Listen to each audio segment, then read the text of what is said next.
Hello, what's up mga boss? For today's video maglalagay tayo ng fuel cap cover dito sa ating NMAX version 2. So ayun, so dito yun natin siya ilalagay sa stock na fuel cap ng ating NMAX version 2. So yun, kung gusto nyo rin ng ganitong fuel cap cover para sa inyong mga NMAX version 2, ilalagay ko yung link sa video description. Sa pag-install naman ito, napakadali lang. So tatanggalin lang natin yan, tapos ipapasok natin siya dito sa loob ng nabili nating fuel cap cover. Ayan. So may kasama na rin yung pang pasikip na Allen wrench. So easy to install lang. May kasama pala yung maliliit na screw dito. So dito natin siya i-thread para sumikip. Pagkabit natin. Try natin swak.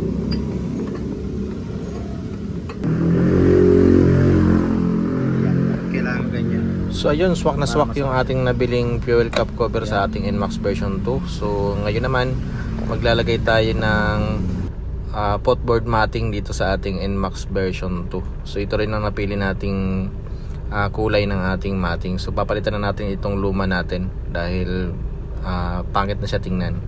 So madali lang siya yan, install. Yan, push lang natin. Push lang.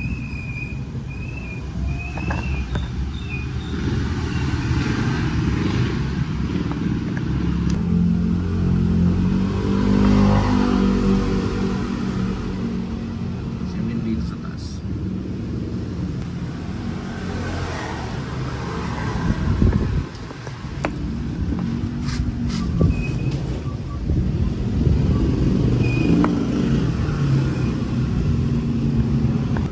Okay, so bali yan na yung ating bagong potboard matting dito sa ating NMAX version.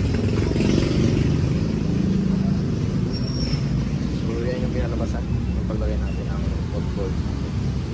Okay, so all goods mga boss. Yun, kung gusto nyo rin ng ganitong potboard matting para sa inyong mga NMAX version 2, so ilalagay ko din yung link sa video description. Yun, thank you for watching.